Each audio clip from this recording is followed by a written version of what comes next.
Question number 9 किया था। अब इस वीडियो में हम क्वेश्चन नंबर 10 करेंगे और वो कैसे होगा।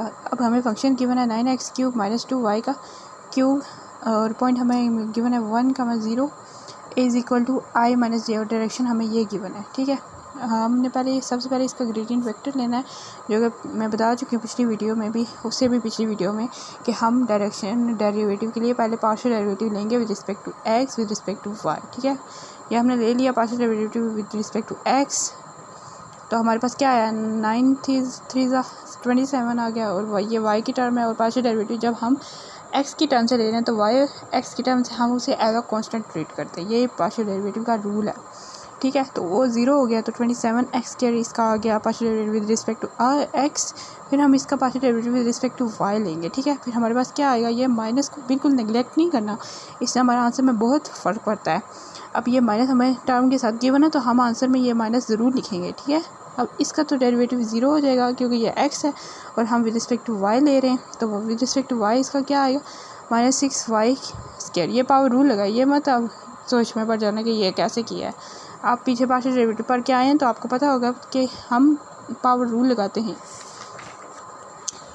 अब आगे ये तो हमने फाइंड आउट कर लिया। अब इसमें हम x की जगह पे जो x कोऑर्डिनेट वाला पॉइंट है वो पुट करेंगे, और y की जगह पे y वाला। x की जगह 1 था, 1 पुट कर दिया, y की जगह पे 0 था, 0 पुट कर दिया, तो 27 आ गया।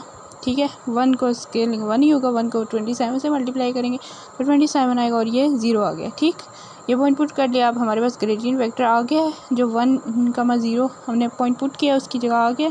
अब हम इसके जो वेक्टर हमें गिवन है उसे हम यूनिट वेक्टर बनाएंगे। वेक्टर हमें क्या गिवन था, i - j। ठीक है, i - j हमें वेक्टर गिवन था, और हमने अब इसकी नॉर्म पे डिवाइड करेंगे तो हमारे पास यूनिट वेक्टर आ जाएगा।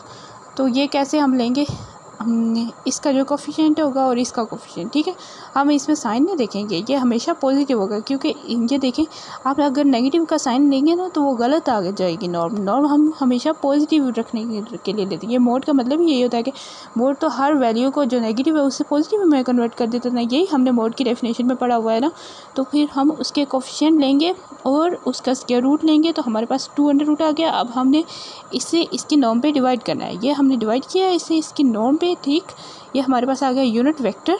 अब हमने डॉट प्रोडक्ट लेनी है यूनिट वेक्टर की ग्रेडियंट के साथ। यूनिट वेक्टर तो ये आ गया, ग्रेडियंट हमारे पास था 27,0।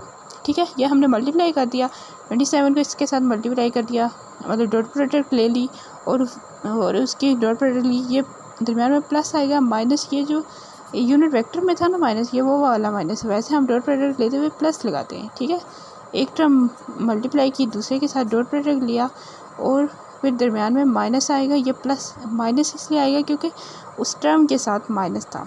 ठीक है, वैसे हम माइनस नहीं लेंगे। ठीक, अगला क्वेश्चन है क्वेश्चन 11, जो हमारे पास दो फंक्शन का प्रोडक्ट गिवन है। ठीक है, y² नेचुरल लॉग x, और पॉइंट हमें 1,4 गिवन है, और हमें वेक्टर है a गिवन है। ठीक है, वेक्टर हमें a गिवन है।